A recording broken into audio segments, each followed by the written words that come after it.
Extra, mes amis. Alors, on va commencer. Je vous rappelle que nous avons entamé un cycle de l'étude du texte des Télim par le crible du commentaire magnifique du Malbim, qui est donc la première couche qu'on va essayer de décortiquer. Et je rajoute un deuxième élément dans cette couche, c'est qu'en fait, selon ce que j'ai appris de mon Rav, donc c'est la lecture de mon Rav, le Rav Yeshurun du Malbim, pour commenter les Télim. Voilà un petit peu donc ce qu'on va essayer de faire. Alors, je ne ferai pas que le Malbim, je ferai d'autres commentateurs, mais l'idée, c'est d'avoir déjà une bonne ébauche de… Alors, ce que l'on cherche essentiellement dans les Télim, c'est d'essayer d'isoler ce sentiment que David a ressenti dans son existence et qui est quelque chose qui est tout à fait duplicable dans la vie au quotidien de nos jours. Ça veut dire que même si David vit dans un contexte avec certaines contraintes, avec certaines problématiques qui lui sont propres, ce qui est intéressant, c'est qu'il nous livre dans le texte des Télim toujours des clés d'accès à ce monde profond et ce monde sentimental qui nous habite. Et donc, c'est un petit peu ça l'enjeu essentiel à chaque fois, c'est essayer de cibler le sentiment, la gamme de l'émotion que David a envie de nous livrer.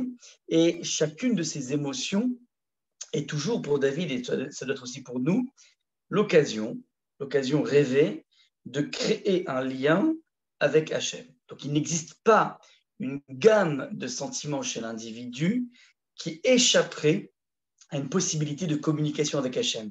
Pour vous illustrer un petit peu cette démarche, de toujours essayer d'être proche de ces sentiments, une fois que je suis proche de mes sentiments, que j'arrive à bien les isoler et les décrire, en tout cas à en être conscient, ensuite convertir cette lucidité sur moi-même dans un rapport à Hachem. Alors, il y a un très grand maître qui s'appelait le Birkat Shmuel Rav Shmuel Berkovitch, début du XXe, qui raconte l'histoire suivante, c'est que lorsqu'il était petit, il avait 8 ou 9 ans, son père l'a corrigé et lui a mis une claque, lui a mis une bonne baigne, comme on dit dans le jargon. Et voilà que l'enfant était tout penaud, et son père l'a vu juste après l'avoir puni, a vu son fils entamer la prière de Mincha, la prière de l'après-midi. Une fois que l'enfant a fini, il lui dit « Mais c'est bizarre, d'habitude tu fais toujours le Mincha, on va dire beaucoup plus tard, pourquoi tu t'es mis à le faire si tôt ?» Et l'enfant de répondre « Je ne voulais pas louper cette occasion rêvée de tisser un lien avec Hachem, justement au moment où je me sens morveux, au moment où je me sens finalement désobéissant. » Ce sont des moments tout à fait rares dans ma vie, et je ne veux pas rater cette occasion. J'ai reçu une baigne de ta part, et je ne veux pas rater l'occasion de convertir ce sentiment tout à fait particulier dans un rapport à Hachem. Alors, bon, il avait 8 ans, c'est un futur génie, mais ce qui est intéressant, c'est qu'il n'y a pas, encore une fois, un sentiment qu'un individu ressent qui échappe à la communication avec Hachem. Alors, je vous rappelle, donc ça c'était le premier point de rappel au niveau de la démarche. Deuxième point de rappel avant d'ouvrir le Télim numéro 2, on a donc abordé dans le premier Télim un petit peu ce qu'on pourrait qualifier de ce qui est du domaine de la success story, c'est-à-dire de la vie qui réussit. Et le Télim nous avait expliqué exactement quelles étaient les conditions de la réussite d'un individu, mais quand bien même, ce n'était pas tant la réussite qu'on cherchait, c'était avant tout le bonheur, Ashrei. Le premier Télim commence par le dernier mot qui est utilisé par Moshe Rabbeinu, Ashrei, heureux. Ça veut dire avant tout, le livre de Télim est un livre qui doit nous conduire vers un bonheur. Et ce n'est qu'à partir du verset numéro 3 du chapitre 1, je vous rappelle, que nous évoquons la notion de Hatzlacha, de réussite. Alors que pour nous, en général, on est avant tout focalisé sur la réussite dans la vie, dans l'argent, dans son couple, dans l'éducation, dans le business, dans les diplômes, dans beaucoup de choses, dans le sport, dans toutes nos performances. Et ce n'est qu'après qu'on se pose la question, oui, mais tous ces éléments de succès, est-ce que ça fait de moi un homme heureux ou pas? Est-ce que ça fait de moi une femme profondément accomplie, qui est une personne sereine ou pas? Et donc, d'un coup, on se rend compte qu'il existe une ligne de démarcation extrêmement claire entre le monde de la réussite et le monde de la plénitude. Ce que cherche le Télim n'est pas la réussite, c'est la plénitude. Maintenant, c'est vrai que lorsque tu atteins ta plénitude, ne te fais pas de soucis, alors la réussite suivra. Comme disait l'autre, l'intendant suivra, là c'est la réussite qui suivra. Et donc on avait bien insisté sur le fait que le livre de Télim est un livre qui est là pour t'apprendre à être quelqu'un d'heureux. Et heureux, évidemment, pas quand tu as gagné à l'euro-million. Ça, c'est assez facile. Être heureux même lorsque tu es dans les situations les plus complexes. On verra d'ailleurs la semaine prochaine, Bezrat Hashem, que David va parler de l'épreuve la plus atroce qu'un individu peut vivre dans sa vie a priori, c'est la révolte de son propre fils contre lui. Le fils de David va vouloir tuer son père. Donc, David, la vie, c'est pas rose. La vie, c'est plutôt morose pour David. C'est complexe, ouais. On peut se battre dans la vie contre des ennemis, mais se battre dans son propre camp avec son propre fils, ça, c'est la chose la plus complexe à digérer. Donc, David va avoir dans sa vie des grandes épreuves, mais ce qui est intéressant, c'est qu'il n'existe pas une épreuve dans laquelle il ne trouve pas un protocole de communication avec Akadosh Baruch Hu. Donc ça va être un petit peu ce qu'on va essayer de voir. Et si nous avions parlé donc du scénario winner, du scénario gagnant du début du Tehillim, à la fin, on avait dit que, inversement, les Réchaïm, alors eux vont être finalement éventés comme le Motz, que Motz, on avait dit, c'était le chaume, c'est-à-dire ils vont finalement disparaître, les Réchaïm, les vilains, et ils ne seront qu'une sorte de souvenir de fantasme. C'est un petit peu la disparition des Réchaïm.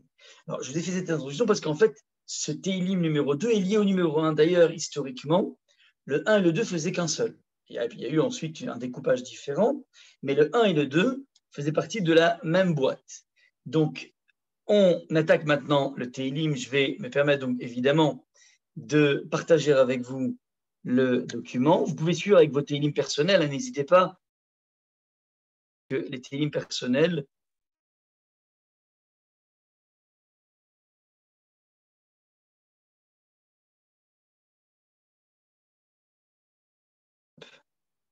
ouais, tout va bien? Tout va bien, moi ça va. Alors, je sais que les Tehillim personnels, parfois, ils sont trop. Le papier est presque déchiré tellement il y a eu de larmes dessus. Mais vous pouvez vous inspirer de votre petit livre de Tehillim. Alors, je partage maintenant l'écran. J'appuie sur Document. On y arrive. Voilà. Hop. Téléchargement. Voilà. Il est là. C'est bon, tout le monde voit le document? Alors, le thème de ce soir, ça va être le rire d'Hachem, le rire d'Akadosh Baruch Hu. Et ce n'est pas du tout le même rire que celui que l'on a vu dans le personnage de Sarah et dans le personnage de Abraham. C'est un autre type de rire. Donc, je vais, comme à l'accoutume, lire d'une traite les 12 versets de ce Tehillim, et ensuite, on passera aux commentaires mot à mot avec chacune des expressions et tout le sens qui doit jaillir de ce Tehillim. Alors, je commence donc par le texte. Je lis donc Lama Rakshu Goïm, vous voyez dans le texte, je peux l'agrandir. Vous pouvez aussi l'agrandir sur vos tablettes. Vous voyez un peu comment on peut jouer. Lama Rakshu Goïm ou Loïm Yegurik. Donc, je dis le texte. Lama, pourquoi? Rakshu Goïm. Alors, se rassemblent les peuples, ou bien on peut dire s'excitent les peuples. Pourquoi les peuples s'excitent? On parle des peuples qui s'excitent contre nous, évidemment, ou les Omim Yegurik et les nations agitent-elles de 20 projets contre nous, entre parenthèses. Me dit le texte du verset numéro 2, Yitzatsevu malche eretz, les rois de la terre se soulèvent, Veroznim nosdu yachad, et les princes se liguent ensemble, à la chaîne, contre le bon Dieu, Ve'al Meshicho, et contre son Mashiach, son oint. Entre parenthèses, on parle ici de David, puisqu'il a été effectivement oint par Hachem. Je continue, verset numéro 3. Nenateka et mosrotemo. Donc, les goïms, donc cette révolte des goïms, des nations et des peuples, ouais, disent la chose suivante. Donc, c'est ça leur slogan, c'est ça leur bannière qu'ils brandissent. Ouais. Brisons, disent-ils, leur lien, c'est-à-dire le lien que nous avons avec Hachem. Venashlicha mimenu avotemo. Et rejetons loin de nous leur chaîne. Évidemment, on fera une analyse de texte pour essayer de comprendre quel est le lien, quelle est la différence entre les liens et les chaînes. Bon, mais ça, je vous laisse pour la suite. Verset numéro 4, Yoshev Bashamaim Yisrak. Celui qui est assis, qui réside dans les cieux, Yisrak, Henri. Oui, pas Henri comme le personnage, mais Henri, il Henri.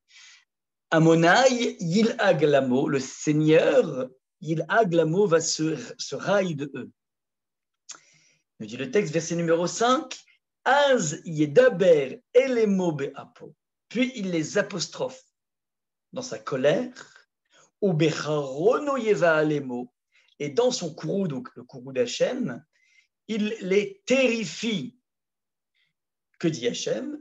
Va'ani Nasarti Malki, c'est moi, dit Hachem, qui ai consacré mon roi sur Tzion, Al Tzion, Har Kochi, sur ma montagne sainte.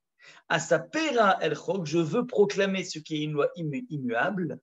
Hachem Amar Elai, l'Éternel, donc ça c'est David qui parle. À sa Pera El Chok, je vais proclamer une loi immuable. Hachem Amar Elai, Hachem m'a dit, Béni Ata, tu es mon fils.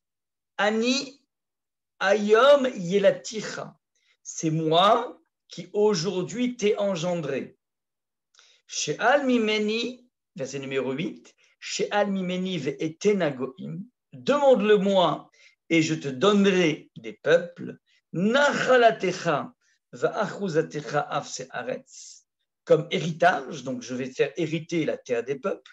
Les confins de la terre pour domaine, tu auras comme domaine les confins de la terre.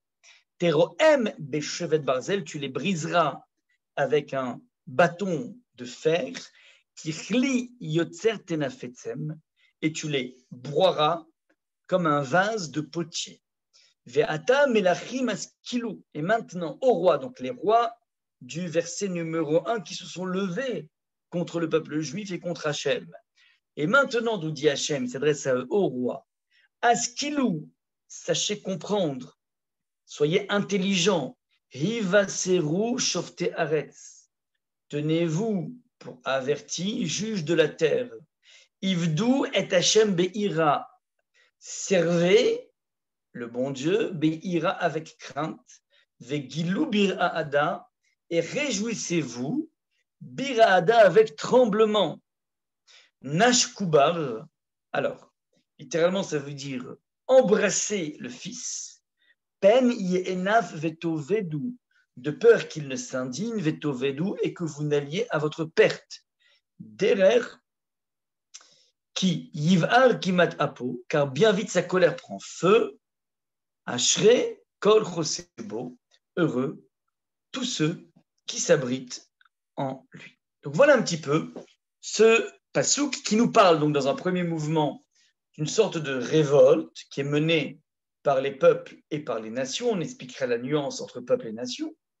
Et il y a un rire d'Akadosh Baruch Hu, que nous voyons dans le verset numéro 4. Et ensuite, il y a une sorte de recadrage d'Hachem qui vient dire c'est moi qui gère le monde, c'est moi qui ai placé David comme étant le Mashiach.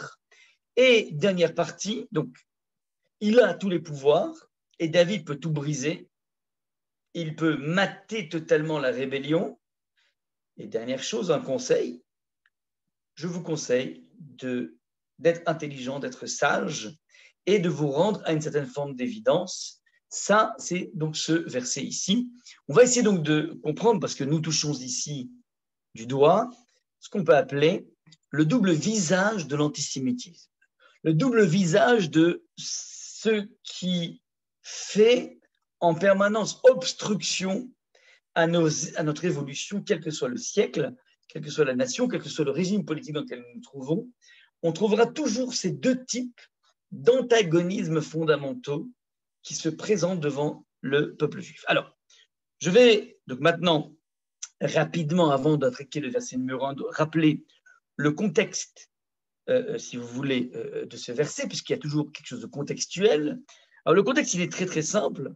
D'après à la fois Rashi et le Radak, Rabbi David Kimchi, fondamentalement, c'est un chapitre qui est lié au fait qu'au moment où David a pris le pouvoir, il a essuyé une énorme révolte des Philistins, des Palestiniens, donc, enfin, pas des Palestiniens, des Philistins, excusez-moi, qui, tout simplement, ont, grâce à une victoire qu'ils avaient eue sur Shaoul, donc le roi précédent David, et ses enfants, se sont dit, on va faire que d'une pâtée de ce nouveau roi. Et donc, dès que David a été intronisé, ils ont décidé de créer un soulèvement. Donc, si on dit comme ça, comme Rachid le Radak, ça veut dire qu'il s'agit ici de quelque chose de totalement contextuel. Mais les commentateurs expliquent que ce que David vivait au niveau de son contexte personnel est quelque chose qui a un retentissement épiphénoménal à travers le siècle. C'est-à-dire que ce que David vit dans ce soulèvement des Philistins qui veulent lui bloquer son assise sur la terre d'Israël et tous ses projets magnifiques, il veut,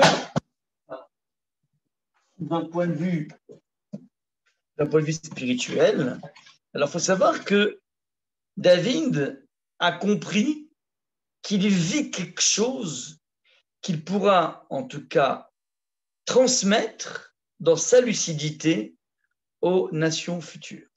Et les maîtres vont dire qu'il y a ici quelque chose de prophétique dans ce télim, ce n'est pas que contextuel, c'est aussi éternel, puisque c'est exactement devant ce type d'opposition que nous allons nous trouver à la fin des temps, durant cette fameuse guerre de Gog ou Magog. Et si vous prenez la valeur numérique de Gog ou Magog, Gimel, Vav Gimel, c'est Gog, ou Magog, c'est Vav, même Gimel, Vav Gimel, je fais le bilan. Gog, Gimel, 3. Vav, ça fait 6, ça fait 9. Et Gog, Gimel, ça fait 9 et 3, 12. Et si vous prenez Magog, ça veut dire, vous avez Gog, Gog dedans, ça fait 12 et 12, 24. 24 et vous ajoutez 40, ça fait 64. Alors il y a un bug. 3 et 3, 6, 6, 12. Magog. Pardon, voilà, exactement. Gog, Magog, pardon, ça fait 64, plus Oumagog, Gog, Oumagog, on appelle ça la guerre de Gog, Oumagog, avec le Vav, ça fait 70. Donc on a Gog, Oumagog qui fait exactement 70, qui correspond exactement aux 70 nations, ouais, qui vont se lever contre nous à la fin des temps. Et donc, ce qui est tout à fait important de comprendre, c'est qu'il s'agisse de la perspective historique ultérieure ou bien contextuelle à David, nous touchons du doigt toujours le même type de problématique. Il n'y a pas de quelque chose de nouveau. Et donc, la puissance de David, c'est de comprendre que, indépendamment de sa conjoncture complexe, il était en train de vivre un événement qui va concerner tout le peuple juif, dont il est lui-même l'incarnation.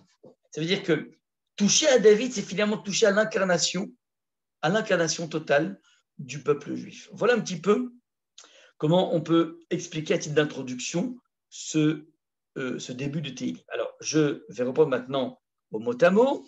Donc, le Télim commence par le verset numéro 1, le passage numéro 1. Lama Rakshu Goïm. Pourquoi? Alors, les Goïm, c'est-à-dire les peuples, se rassemblent, ou bien, on a dit, s'excitent, ou les Oumim Yehegourik, et les nations Yehegourik agitent-elles de 20 projets. Le Malbim nous fait la remarque suivante, que nous avons ici deux entités. Vous l'avez senti, vous l'avez entendu, Goy, qui veut dire un peuple, et Léomim, Léoum, qui veut dire une nation. Quelle est la nuance, nous dit le Malbim, entre la notion de peuple et celle de nation? C'est très simple.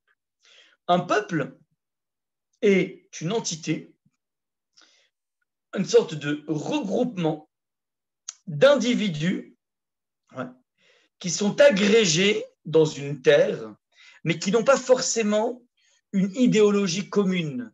Ils n'ont pas forcément une religion.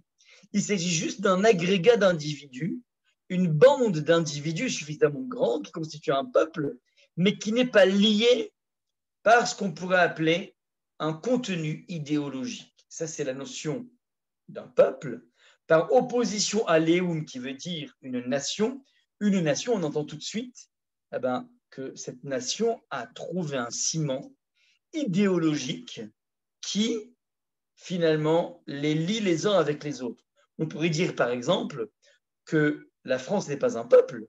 On parle du peuple français, certes, mais dans la terminologie du Malbim, il s'agit beaucoup plus d'une nation française, parce que c'est une nation qui va cimenter, et c'est ce qu'on cherche de façon très forte aujourd'hui, à travers une idéologie, l'idéologie des Lumières, l'idéologie du liberté, égalité, fraternité, avec un code napoléonien. Ça, c'est ce qu'on appelle une nation. Donc on peut parler d'une nation française. Le peuple français, c'est plus ça. Ça veut dire que c'est plus un agrégat d'individus. Ils sont tous a priori,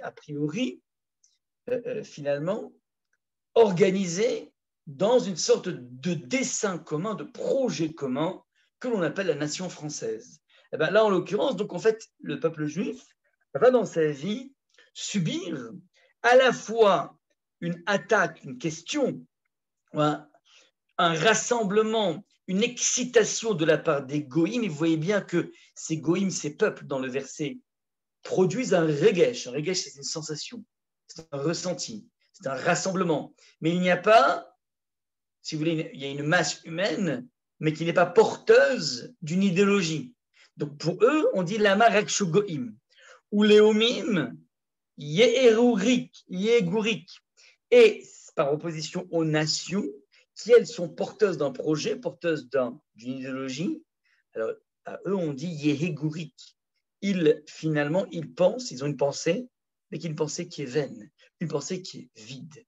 Alors ça, si vous voulez, c'est la question qui est liée en fait au télim numéro 1 et qui disait que finalement, puisque tu vois que le rachat dans la vie, le vilain, eh ben, il va en fin de compte être balayé dans son monde de fantasmes. Alors, le télim pose la question, David pose la question, alors pourquoi? Puisque vous voyez que finalement, ça ne vaut pas le coup dans la vie d'être un rachat, d'être un vilain. Alors pourquoi il y a une telle agitation autour du peuple juif? Pourquoi, finalement, vous construisez des théories, des idéologies pour essayer de démolir notre ancrage, mais qui sont en fin de compte des idéologies qui sont vides, qui n'ont pas de contenance? Ça, c'est la question ici qui est posée. Regardez dans l'explication que j'ai mise ici, ouais, c'est que puisque les vilains n'ont pas de consistance, alors ça ne sert à rien de venir maintenant vous attaquer au peuple. Maintenant, faites bien attention, l'attaque du peuple, on pourrait dire qu'il s'agit ici d'une attaque qui est de l'ordre d'une attaque d'ordre laïque.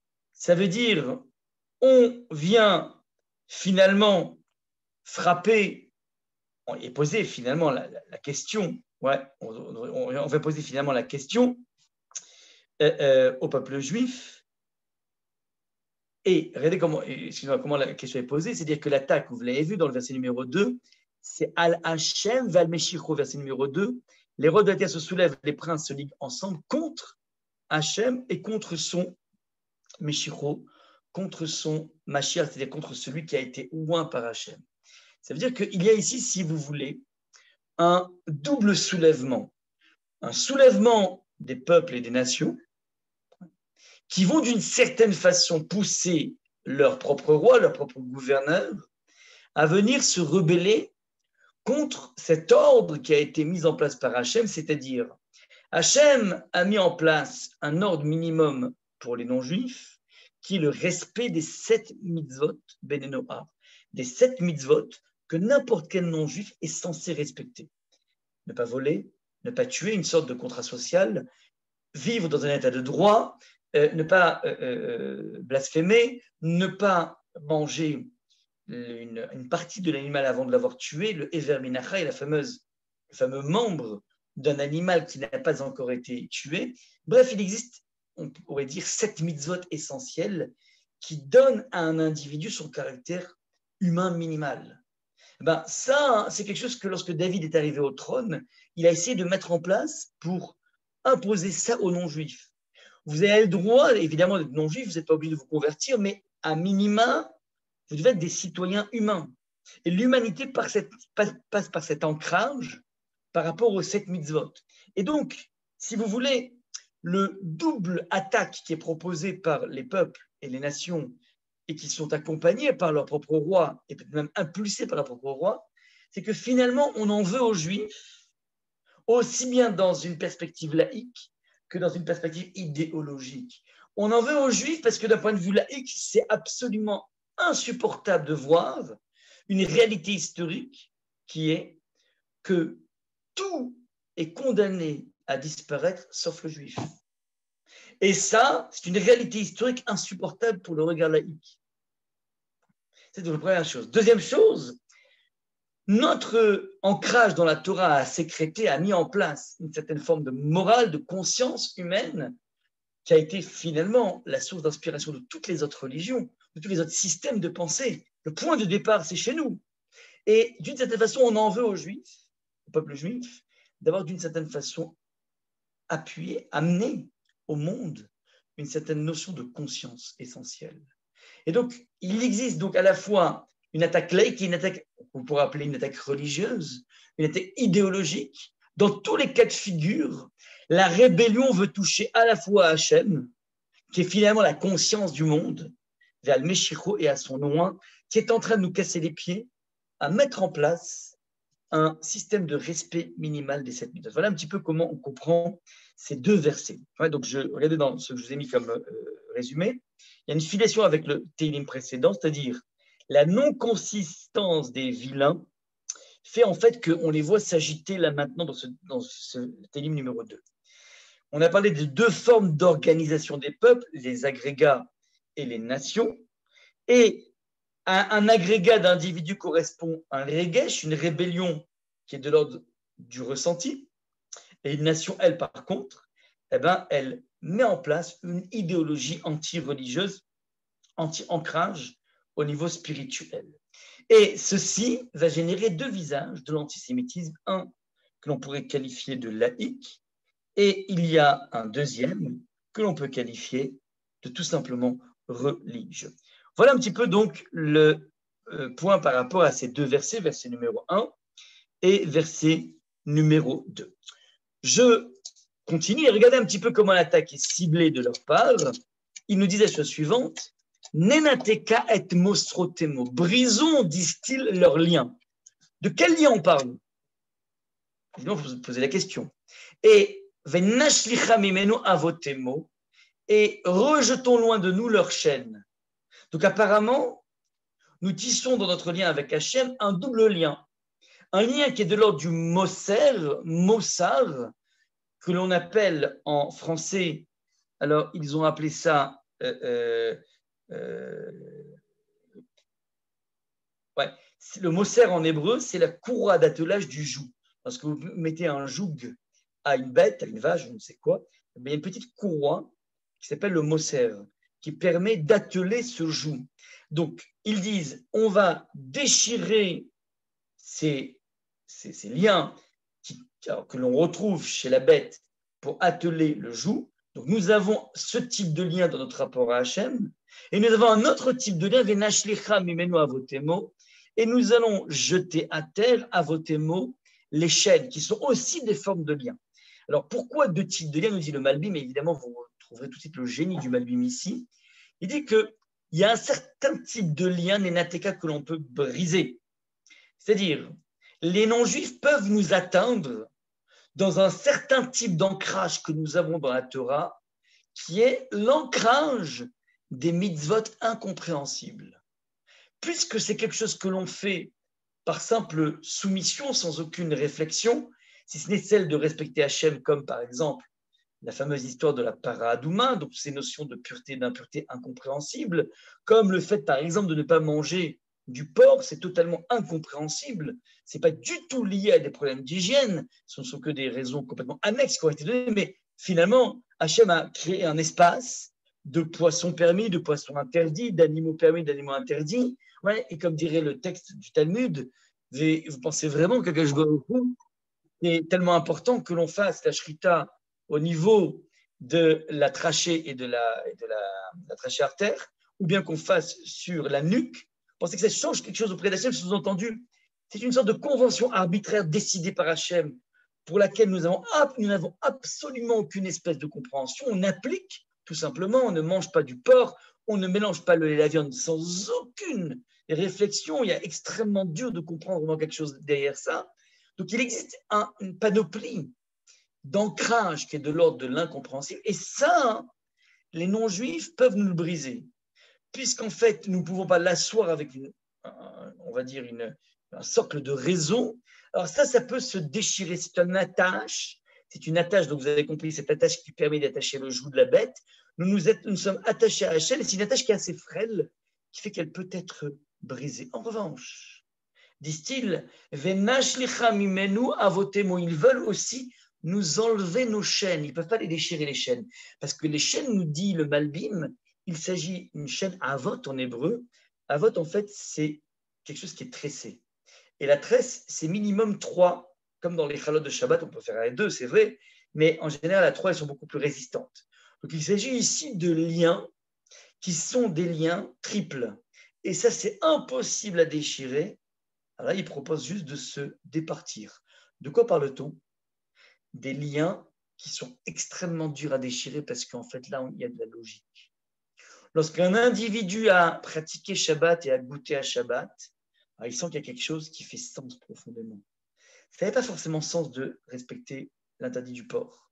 Et le lait et la viande, c'est arbitraire, c'est comme ça. Ouais, ça me rappelle, un jour, il y avait dans un supermarché aux États-Unis, un supermarché où il y avait énormément de juifs orthodoxes. Et puis, parmi donc, tous les clients, se trouvait une dame de couleur, une femme de couleur noire, et qui était donc avec son enfant. Et l'enfant, il dit, est-ce qu'on peut acheter ça? Et pardon, c'était pas dans un supermarché cachère, hein, c'était un grand supermarché. Et puis, donc cette maman de couleur dit à son fils, it's not kosher, c'est pas kosher. Bon. Et puis, elle avance comme ça, et puis, je peux acheter ça, it's not kosher, it's not kosher. Alors, une femme orthodoxe qui était là dans le coin, il dit, mais c'est marrant, bonjour madame, vous venez d'arriver dans le quartier, je ne vous connaissais pas, je vois par où vous êtes une juive. Elle dit, non, pas du tout, je ne suis pas du juive. Ah, alors c'est bizarre parce que vous mangez cachère. Ah non, pas du tout, je ne mange pas du tout cachère. Mais en fait, je me suis rendu compte que à chaque fois que je vois des juifs orthodoxes et que les enfants demandent quelque chose, un bonbon, n'importe quoi, lorsque le papa et la maman disent it's not kosher, ça marche. Je me dis, j'ai fait la même chose, it's not kosher. Donc voilà. Alors, ça veut dire c'est totalement arbitraire. Ouais, c'est arbitraire, voilà, c'est comme ça. Ça, c'est relativement facile à gérer. En revanche, lorsqu'un individu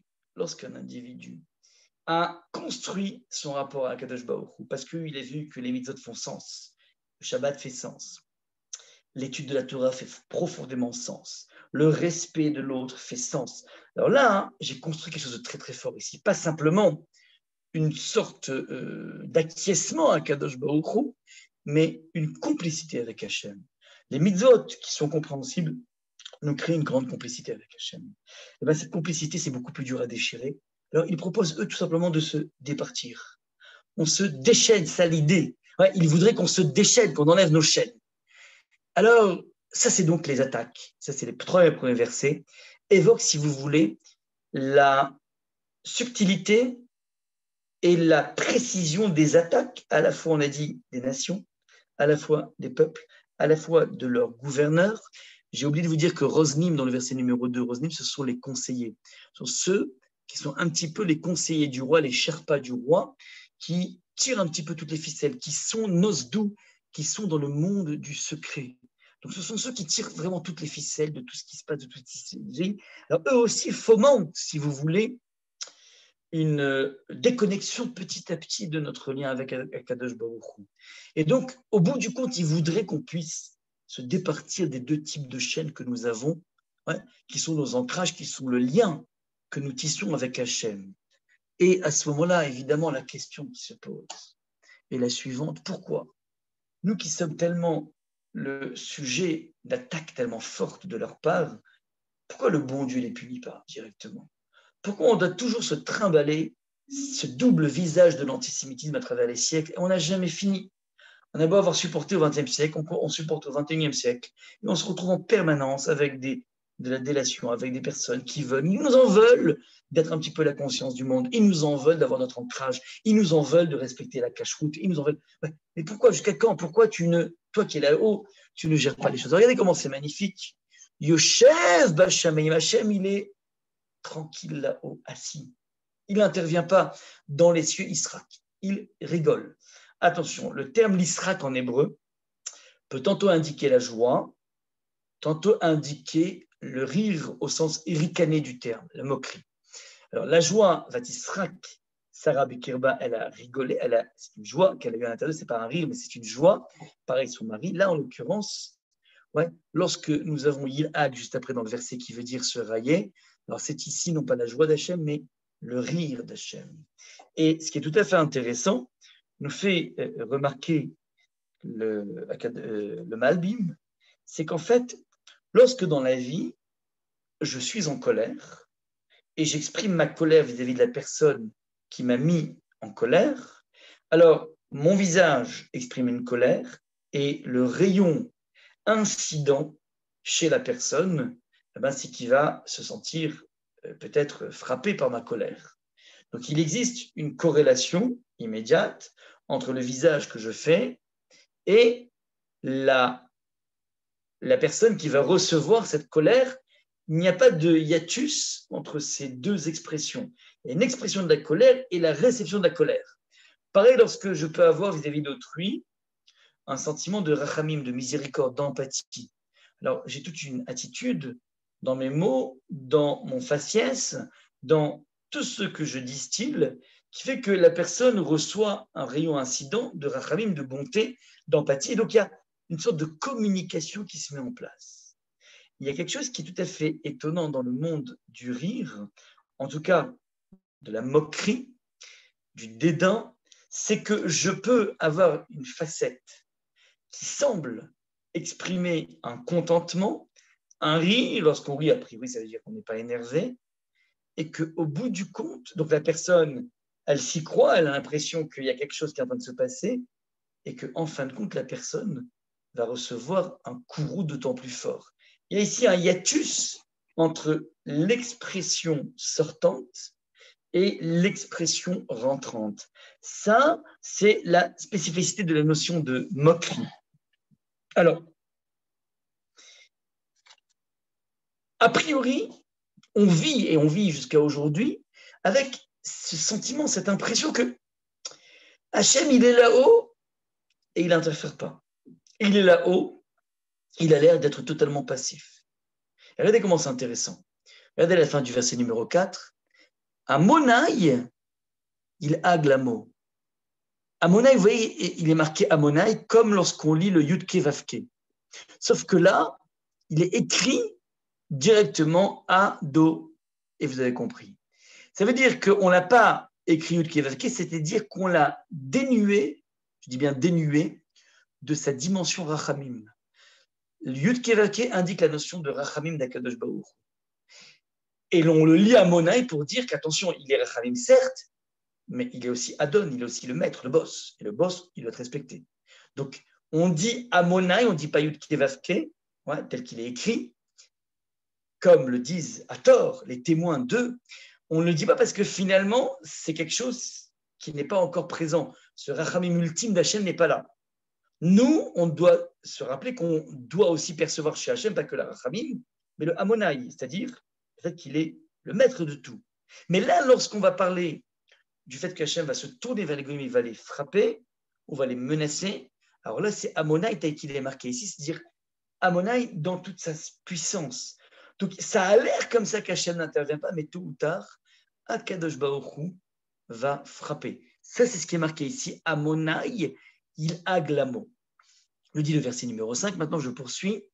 Az yedaber elemo be'apo. À ce moment-là, c'est à ce moment-là, il va leur parler, les apostropher, be'apo dans sa colère, ou be'charono, il va les mots, et dans son courroux, il va les terrifier. La différence qui existe entre apo, qui veut dire colère, et charono, qui veut dire colère, c'est que apo vient de af, qui veut dire le nez. C'est une colère qui est encore non exprimée. Et le charon, c'est le moment de l'expression de la colère. Donc le charon af, c'est l'expression d'un bouillonnement interne. Donc on a ici, si vous voulez, vis-à-vis des goïms, quand vous voulez nous bloquer le chemin, on aura à la fois un bouillonnement intérieur d'Akadosh Baruch Hu qui va se traduire par un bouillonnement extérieur.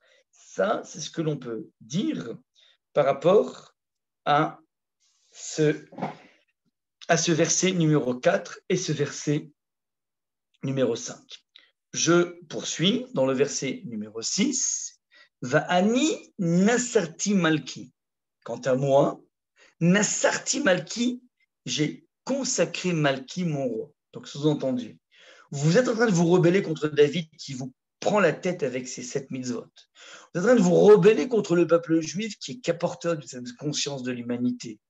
Mais que vous le vouliez ou pas, moi, j'ai déjà consacré mon roi al Tzion al-Kochi sur le mont Sinaï, sur ma montagne sainte. Ça veut dire l'érection de David en tant que roi a sécrété chez vous une opposition qui fait que ça m'a donné d'autant plus d'envie d'asseoir David sur la terre sur la ville de Yerushalayim. D'une certaine façon, c'est votre soulèvement qui va justement permettre à David de se projeter sur la terre, sur la ville de Yerushalayim, sur laquelle il voudra construire le temple qui sera construit par son fils. Ça veut dire, tout se passe comme si c'est cette lutte, et on s'est posé la question, pourquoi il n'intervient pas Hachem? Eh bien, d'une certaine façon, la non-intervention d'Hachem permet, lorsqu'il intervient, d'obtenir quelque chose d'absolument fantastique qui est justement cette légitimité sur la terre de Yerushalayim. Mais pas que David n'a pas tout de suite régné sur Jérusalem, il va conquérir Yerushalayim, il va déplacer le trône à Yerushalayim. Donc voilà un petit peu le point. Va'ani nasati et Malki, moi j'ai élevé, j'ai rendu prince mon roi, ouais, je l'ai consacré mon roi, Al Tzion sur Yerushalayim Al Kochi, ma montagne sainte. Alors,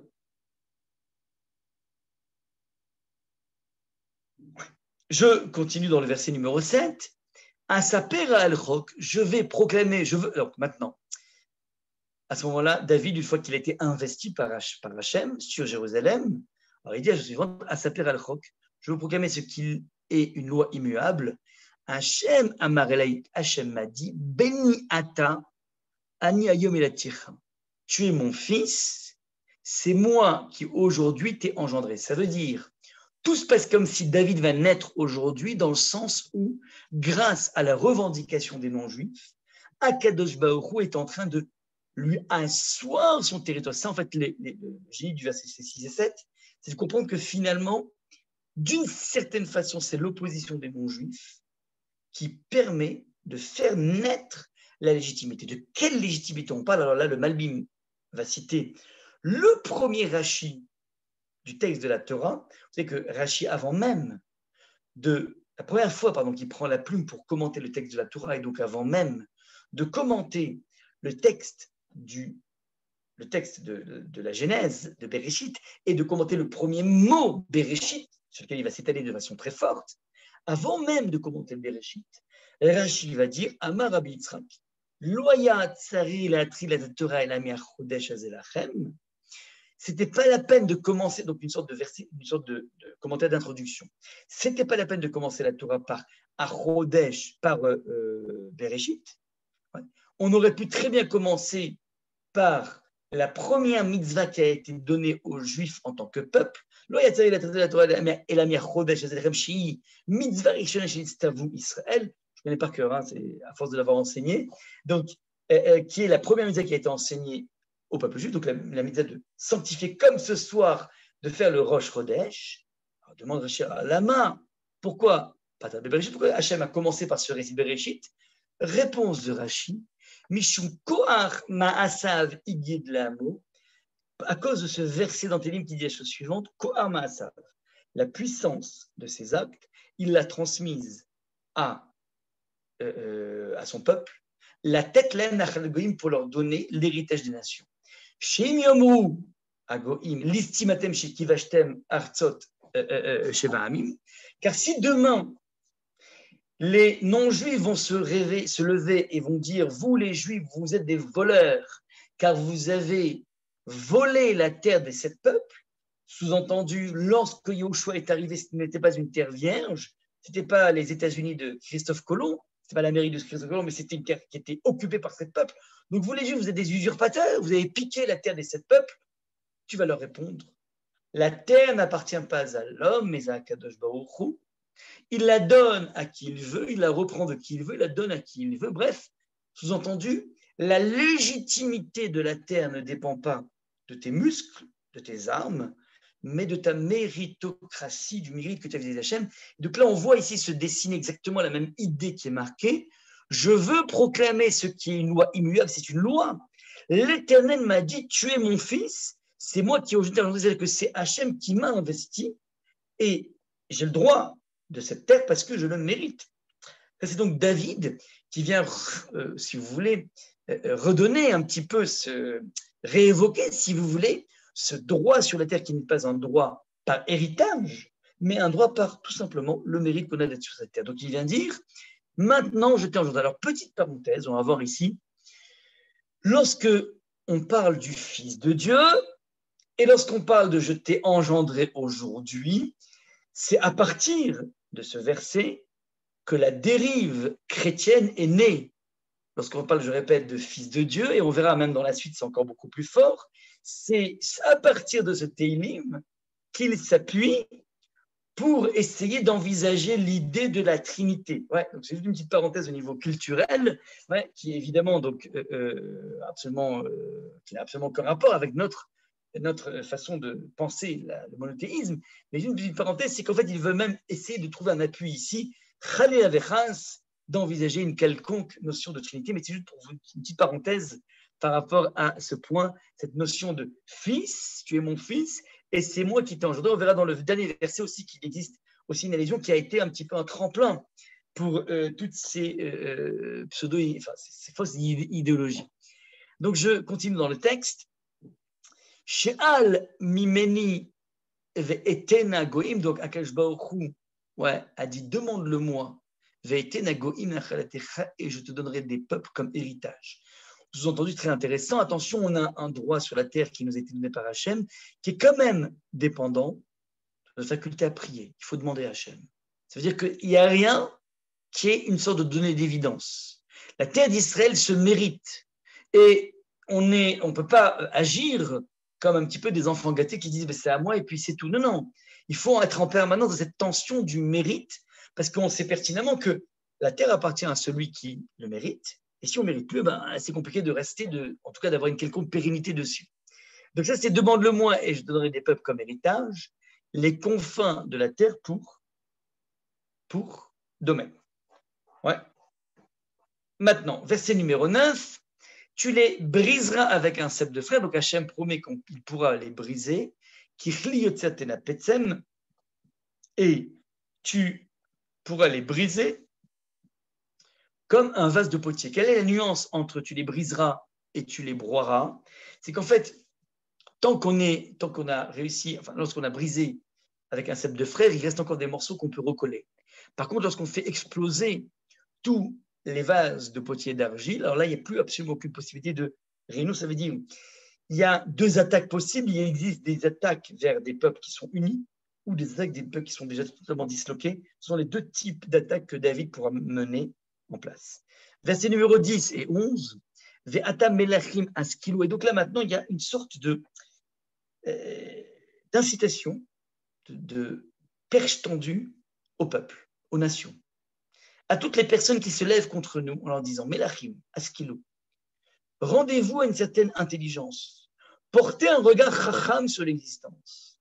Quand je lis ça, je pense toujours systématiquement à cette citation que je ne connais pas par cœur, mais que je vais dire à peu près, pardonnez les erreurs, du fameux Mark Twain, ce grand auteur de la littérature américaine, qui a déclaré que pour lui, la plus grande des preuves de l'existence de Dieu, c'est le fait que ce petit peuple juif a résisté au plus grand des empires. Ils sont tous levés contre lui, ils sont tous morts, et lui est encore là. Ce côté totalement éternel du peuple juif lui a fait dire, lui non-juif, on détient ici la preuve vivante du fait qu'Akadosh Baruch Hu a créé le monde et pas que, il surveille le monde en permanence. Ça veut dire celui qui porte un regard, un tantinet chacham, un tantinet sage, un tantinet intelligent, il est obligé de se rendre à une évidence qui est la suivante. L'existence du peuple juif ne répond à aucune espèce de rationalité. Nous sommes la grande énigme du monde et de l'histoire des hommes. Il n'est pas possible qu'il y ait tellement eu de grandes puissances qui ont voulu nous anéantir à jamais, qui ont voulu nous brûler toute notre culture, qui ont voulu nous déconnecter de notre terre à ce point, et que nous soyons toujours là, encore là, et avec une force encore beaucoup plus forte, avec un entrain encore incroyable. Ça, c'est du domaine de l'observation de l'histoire qui doit tout ramener, même les non-juifs, à avoir cette intelligence dont parle ici David. À ce qu'il ou, ayez cette intelligence. Soyez suffisamment juges, tenez-vous pour avertis.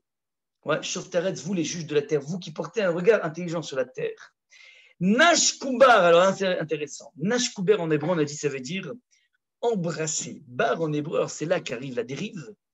Bar en araméen peut indiquer le fils. Embrasser le fils. Ouais, et comme on a parlé jusqu'à présent du fils de Dieu, donc voilà comment les liens se font. Mais le Malbi va dire, aucun rapport avec le fils. Bar en hébreu, parce que bar c'est de l'araméen, mais là on est en hébreu. Et donc, bar en hébreu vient de deux racines possibles. Soit barour, ça veut dire la clarté, ça veut dire embrasser une certaine forme d'évidence. Ouais. Une clarté, une simplicité, ou bien bar. Bar indique borer, qui veut dire trier. Bar, et donc serait la racine de venez embrasser celui qui a été trié sur le volet. Qui a été trié sur le volet? C'est David Ameller. Venez embrasser le Mashiach, David Ameller, évidemment, le vrai Mashiach, pas le faux Messie. Ouais. Peine et énave de peur qu'il s'indigne. Vétovel, où vous allez être à votre perte. Qui yiv'ar kim'at apo karakadosh baruchu, ouais, car il va faire monter sa colère. Et nous finissons donc le Télim en disant qui yiv'ar kim'at apo ashre kol choseu. Alors, pardon, j'ai oublié de vous dire, excusez-moi. Ouais, Ivdou et Hashem Be'ira, j'ai oublié de vous dire le verset numéro 11, autant pour moi. Ivdou et Hashem Be'ira, commencez à craindre Hashem par ira, par crainte. On n'a pas dit par simcha, par joie.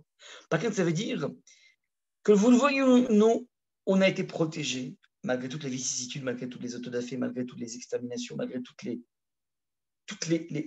pérégrinations que le peuple juif a pu avoir. Nous sommes là, c'est la preuve de la vie, l'existence d'Hachem. Rien que cette lecture doit t'amener à au moins commencer à craindre. C'est-à-dire craindre, c'est-à-dire prendre la vie au sérieux, prendre l'histoire au sérieux. L'histoire n'est pas l'effet d'un hasard.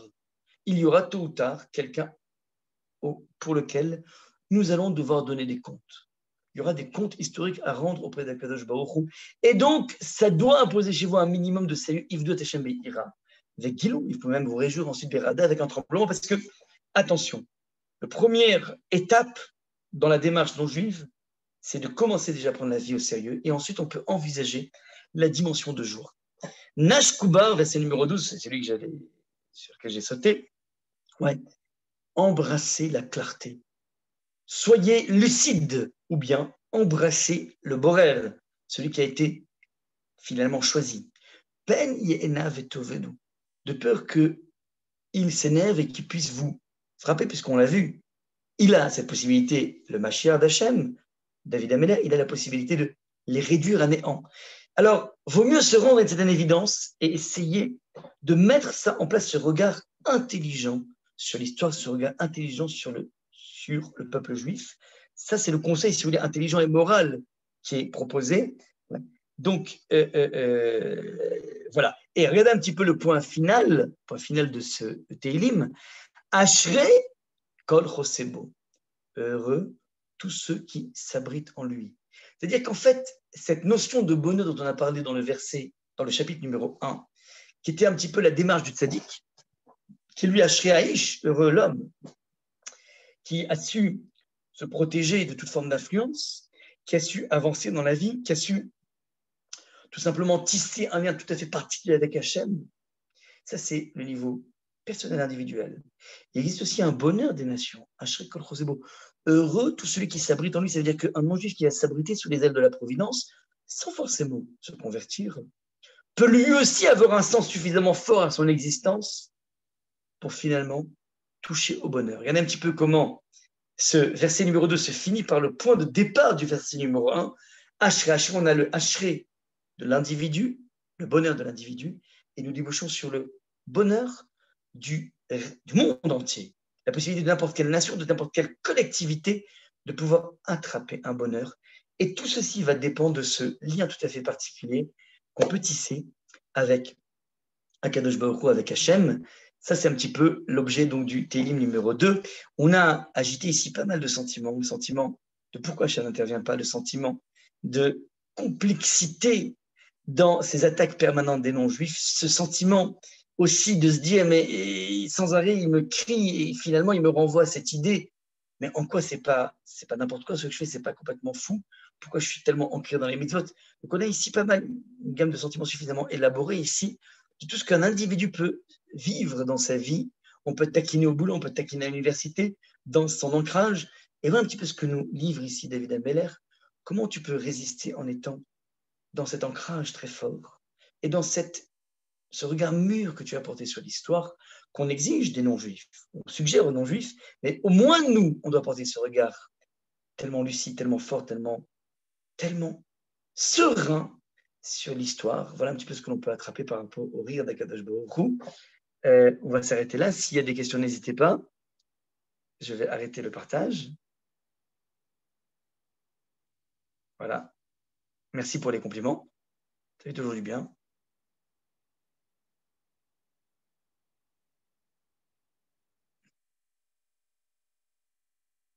Ok, je vois qu'il n'y a pas de questions. Donc, si vous le permettez, on va tout simplement mettre fin à cette session. Et je vous donne rendez-vous, Bezrat Hashem. Merci beaucoup. Donc, la semaine prochaine, pour parler un petit peu du problème de la révolte. Enfin, donc c'est un vrai sujet d'éducation. Le problème de la révolte d'un fils sur son père. Donc, le drame de la fin de la vie de David. Ce n'est pas le début, c'est la fin de la vie de David. Une fois qu'il a tout réussi, boum, il est en face de cette épreuve absolument terrible de son fils qui se rebelle contre lui. Je vous souhaite une très belle semaine et de pouvoir relire les Télim avec beaucoup plus d'entrain, beaucoup plus de compréhension. C'est ça le but aussi. Au revoir.